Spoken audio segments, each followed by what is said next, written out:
A graça e a paz do nosso Senhor e Salvador Jesus Cristo, meus queridos irmãos e amados ouvintes da Palavra de Deus. Muito bom estar aqui com vocês nesse dia de hoje, Dia 5/11 de 2023. Estou trazendo aqui uma palavra para os nossos corações. Essa palavra que creio que vai ficar grudada no seu coração para o resto da vida, e nós vamos estar levando isto para uma vida mais adiante, com esse alimento que nós vamos nos alimentar, que é a palavra de Deus. E isto vai nos trazer uma robustez espiritual na vida de cada um de nós. Queridos, quero dizer que hoje nós tivemos uma escola bíblica dominical muito maravilhosa, onde fala de missões, indo, contribuindo e orando, Louvado seja o nome do Senhor. São essas maneiras que nós podemos estar fazendo missões. Se nós não podemos ir ao campo missionário, nós podemos estar aqui segurando a bagagem daqueles que estão lá lutando, que estão lá batalhando, levando o ID do Senhor Jesus, como fez aqueles 200 de Davi lá, quando Davi foi para a guerra. Eles ficaram segurando as bagagens porque estavam cansados e não tinham condições de lutarem. Então eles ficaram ali segurando a bagagem enquanto o povo voltava. E o seu galardão vai ser igual àqueles que estão indo, certo? Porque Deus, ele é justo. Louvado seja o nome do Senhor. Você pode não estar indo em outros países, Inclusive, quero deixar aqui meu abraço para todos que estão aí em outros países assistindo o nosso vídeo aí, ouvindo a nossa voz que vai até você, Louvado seja o nome do Senhor, através do canal do YouTube. Quero deixar aqui um abraço para todos vocês, que muitos estão aí nos seguindo de outros países aí, que eu tenho recebido aqui comentários, de pessoas que estão aí nos acompanhando, nosso canal. Um abraço para todos vocês que estão aí do outro lado, em outro país. Então, se nós não podemos ir, a outro país, a nossa voz está indo, a contribuição para os missionários que estão nesses países aí está chegando até lá, nossa contribuição, nossa oração, porque Paulo ele fala que a oração também é muito importante. Ele pede oração, inclusive foi a leitura hoje da Escola Bíblica Dominical, que ele pede oração para que no abrir da sua boca Deus possa ali se utilizar dele e ele ter uma palavra para o povo, Louvado seja o nome do Senhor. E tem aqueles, se você não pode ir, você pode também mandar donativos, o necessário para o mantimento do missionário que está no campo de batalha. E hoje nós vamos falar aqui sobre o que significa ser selado com o Espírito Santo, em Efésios capítulo 1, versículo 13, Louvado seja o nome do Senhor. Essa foi uma pergunta que nos fizeram aqui, Aí quem pergunta assim, olha, no texto de Efésios, capítulo 1, versículo 13, é citado que somos, selados com o Espírito Santo da promessa. Aí alguém, você gostaria de entender melhor o significado desse selo que ele representa na vida daqueles que creem no Senhor. Esse selo seria o batismo com o Espírito Santo, que muita gente diz. É isso que nós vamos tratar aqui neste vídeo, desse trabalho que nós estamos fazendo aqui hoje. E vamos dar aqui a explicação deste selo. Louvado seja o nome do Senhor. Amigos e amigas e ouvintes, deste canal. Aqui o texto de Efésios 1:13 é um dos mais lindos textos do apóstolo Paulo, pois nos mostra um detalhe muito grandioso da obra do Espírito Santo em nossas vidas, trazendo aqui certezas absolutas do cuidado de Deus para com os seus servos. Nós vamos então entender o significado desse selo do Espírito Santo agora, Louvado seja o nome do Senhor. O que significa ser selado com o Espírito Santo?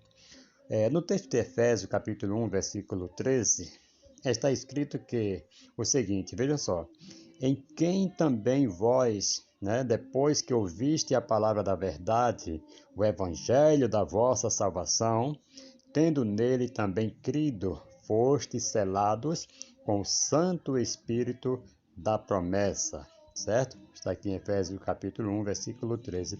Paulo traz aqui um resumo da conversão de uma pessoa, nesse caso, vós, né? Ele fala vós, ouça isso no nome de Jesus. Vós, depois que ouviste, ele fala. Aqui o vós aponta para os gentios. Paulo está falando aqui aos gentios, que também foram inclusos na promessa de Deus. Assim ele explica como a pessoa convertida passa a ser totalmente do Senhor, né? Nós iremos entender cada detalhe do texto e, por fim, compreender o significado do trecho, desse trecho selados com o Espírito Santo. Observamos aqui a citação de Paulo quando ele começa com a proclamação do Evangelho, né? Falando aqui, nós estávamos falando de missões, então aqui a gente vê que fala também da proclamação do Evangelho. Deus levantou servos para proclamar a boa notícia da salvação, para levar a boa nova aos perdidos. Por isso ele diz, depois que ouviste a palavra da verdade. Ouça isto no nome de Jesus. Então, amados, aqui quando ele fala, né, dessa proclamação do Evangelho, Deus levantou aqui servo para proclamar essa notícia. Essa boa notícia é uma boa notícia, por isso que Evangelho significa boas novas, né? Essa boa notícia da salvação para levar a boas novas aos perdidos.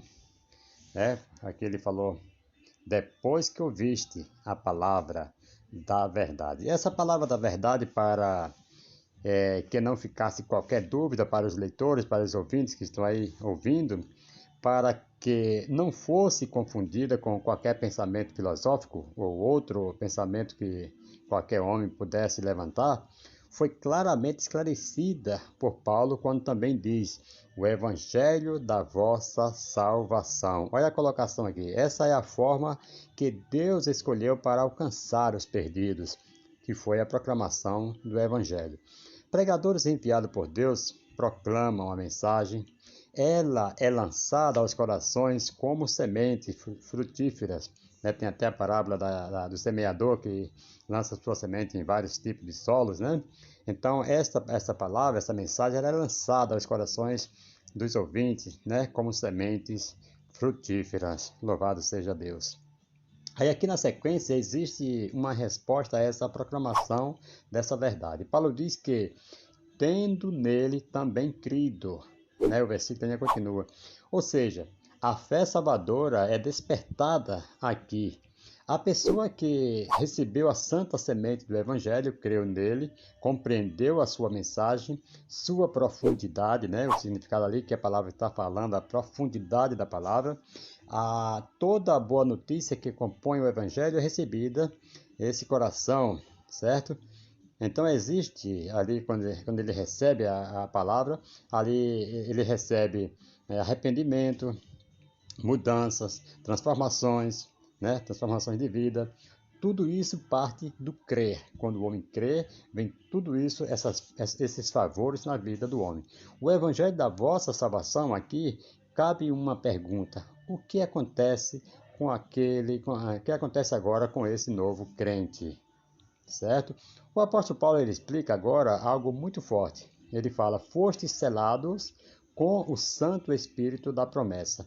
Aqui nós temos uma profundidade simbológica, né? Simbologia, uma profunda simbologia. Um selo na antiguidade, naquela época, era usado na antiguidade com pelo menos dois propósitos. Primeiro, dar segurança a algum documento, né? O governante tinha um anel, né, com um selo exclusivo que, quando presente em algum documento, indicava que era verdadeiro e seguro aquele documento que alguém recebia. Segundo, ele dava clareza sobre a posse de algo. Algo que tinha a inscrição de um selo era de posse daquele que tinha o selo. Ou seja, um rei, por exemplo, tinha o seu selo, seu sinal sobre aquilo que era seu, né? Dando clareza da possessão e deixando claro perante todos a quem pertencia. Aí aqui nesse sentido a Bíblia afirma que a convenção é um ato do Espírito Santo que é finalizado com o propósito, né, com o próprio Espírito Santo. Veja só, aqui a convenção é um ato do Espírito Santo que é finalizado com o próprio Espírito Santo, sendo um selo. O Espírito Santo ele é um selo colocado sobre a vida do crente. Sim, o Espírito Santo ele representa a segurança de que aquele que creu foi regenerado, pois o próprio Espírito Santo habita nele, certo? É o selo que está nele. Então você tem uma marca agora, a marca de Deus, a marca do Espírito Santo, significando que você é dele, você pertence a ele. Ouça isso no nome de Jesus. Então, ele tem esse selo, você tem esse selo, simbolizando que você tem a marca de Cristo. Esse crente selado é posse, né, do Senhor agora. É um salvo, é dele, é um servo remido, resgatado, portanto, é a habitação do Senhor agora, certo? Depois que você aceita, isso agora é a habitação do Senhor. O Espírito Santo é da promessa, pois foi comprometido por Cristo. Você está comprometido com Cristo, então você tem o selo. Veja lá o que diz lá em João capítulo 14, versículo 26. Mas o Consolador, o Espírito Santo, a quem o Pai enviará em meu nome, esse vos ensinará todas as coisas e vos fará lembrar de tudo, veja só, de tudo o que vos tenho dito. Então, o Consolador agora, a quem o Pai enviará, esse vos ensinará, ele estará dentro de você. Se você voltar um pouquinho no versículo 23, você vai ver que esse Espírito Santo, ele mora aí dentro de você. Vai nos dizer assim, aquele que ama a minha palavra, o Pai o amará e viremos para faremos nele morada. Então, aí o selo está dentro de você. Aqui na sequência, em Efésios capítulo 1, versículo 14, Paulo ainda explica que o Espírito Santo é o penhor da promessa, ou seja, uma garantia, né, que é o penhor da nossa salvação, da vida eterna que recebemos, né, da obra de Deus realizada em nossas vidas. Isso, esse selo que nós estamos falando aqui, esse selo é indestrutível, pois o próprio Cristo, ao falar de suas ovelhas, afirma lá em João capítulo 10, versículo 28 e 29 por ali, vai nos dizer, eu lhes dou a vida eterna, jamais perecerão e ninguém as arrebatará da minha mão. Aquilo que o Pai me deu é maior do que tudo, e da mão do Pai ninguém pode arrebatar, certo? Então, amados, o ensino do apóstolo mostra que essa ação do Espírito é total, plena e não necessita de complementos nenhum. Ele fez uma obra completa na vida do ser humano, não necessita mais de nenhum complemento, certo? Assim não existe obra mal feita, mal acabada, obra feita por Deus, amado, pela metade, não existe. Necessitando de um batismo para que seja completada, não, não. Quando o Senhor faz a obra na vida do ser humano, ele fez por completo, certo? Então, quando o Espírito nos cela, é uma obra completa e que nos capacita a viver a cada dia uma vida mais santa na presença de Deus. Então, não deixe ninguém pôr na sua cabeça que você está incompleto. Não, porque a obra de Deus ela foi completa, não necessita de mais nada para você fazer, certo? Penitência, não, pagar por... Não, agora o que nós vamos fazer é ser fiel e ser grato a Deus pela obra que Ele já tem feito em nossas vidas. Louvado seja o nome do Senhor. E isto vai nos trazer, né, essa segurança, né, esse selo em nossas vidas. Nós vamos estar selados com o Espírito Santo, que agora é uma marca de Deus, indicando que nós somos dele. Louvado seja o nome do Senhor, que pertencemos a ele para sempre. Amém? Que Deus abençoe em nome de Jesus.